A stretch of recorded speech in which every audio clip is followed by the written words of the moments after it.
There are certain people who define Hawaii and really make our islands a special place to live. Native son and waterman Ben Aipa has been a guiding influence to surfers here and across the globe for decades. He's a living treasure and tonight's focus of tonight's Where You Live series. Here's KITV4's Andrew Pereira. What is it that shapes a man? For Ben Aipa, it's not the fame and notoriety that comes from being the name behind one of the most recognizable surfboard labels on the planet. His true identity was forged 7 decades ago in the red dirt and backbone of a Kauai sugar plantation.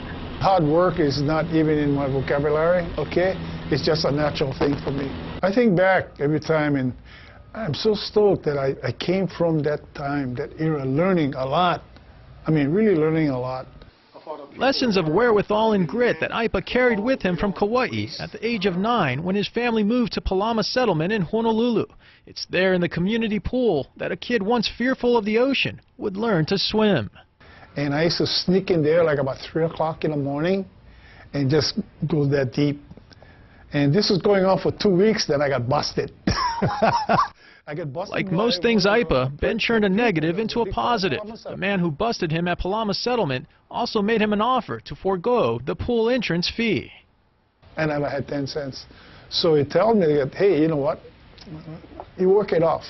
And that's how it started for me. Aipa quickly became an accomplished competitive swimmer all the way through high school at Farrington.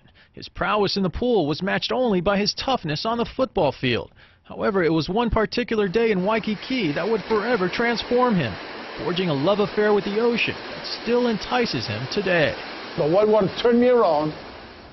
I caught the white water. I rode it all the way to the beach. My first wave, I got hooked.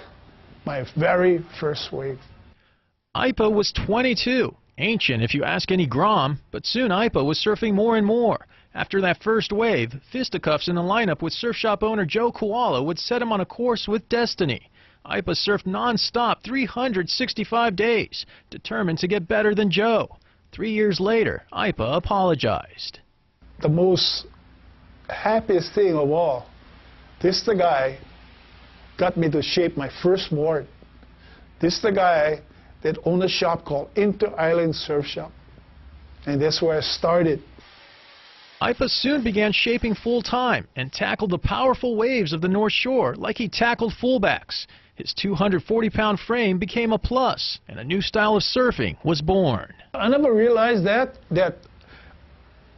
I was going to set a thing because I was oversized, bigger than everybody else. You know, it was like power against power or power with power. Aipa took his experience in the ocean to the shaping room, dreaming up revolutionary designs like the Stinger and Swallowtail. Surfers like Mark Richards, Eddie Aikau, Buttons Kaluhio Kalani, and Mark Liddell went along for the ride. Surfing has been very, very good to me. Surfboard building has been very, very good to me. Surfers have been very, very good to me, and I enjoy it.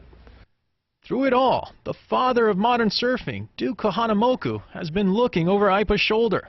Duke was both mentor and inspiration. He just pumped me up and pumped Eddie Aikau up, and, you know, it was just there for us. Aipa is now passing the torch to the next generation of shapers. Sons Akila and Duke have followed in their father's footsteps. But under their own name. Under their own name, not, oh, Ben Aipa's son. No, that's Akila Aipa, you know. That's Duke Aipa, you know. And I think his dad was Ben. Andrew Pereira, KITV4 News. A humble man, but with a great sense of humor. What a story there. And you know, he estimates that he's shaped over 36,000 surfboards since he first started in the mid-60s. Wow, what a story. If you want to see it again, visit KITV.com later tonight. We'll also post a link on our KITV4 Facebook page so that you can share it with your friends. You know there are probably a lot of folks who'd love to see it. Yeah, great guy.